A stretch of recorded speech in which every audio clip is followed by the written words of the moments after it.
Hello everyone, welcome to day 12 of my 30 strokes challenge. It turns out that some of my paintings are now dry, so I decided to continue with the oil paint for now. However, since I'm getting used to painting fruit and vegetable, I decided to change the subject today. And for the next few days, I'll be painting birds.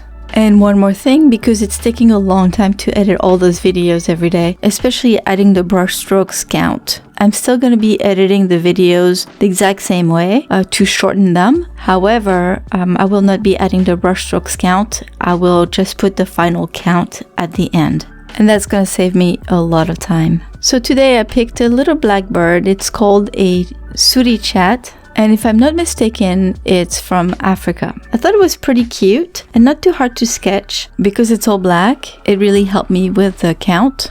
So I was able to stick to 30 strokes, which I'm very pleased about. But I definitely found it a bit harder than the previous paintings that I've done. The shape is more elaborate, little details like the eyes, the beak, the legs. We'll see how that new theme takes me. Thank you all for stopping by today again. I'll see you tomorrow with day 13 of the challenge. Have a wonderful day, everyone. Bye-bye.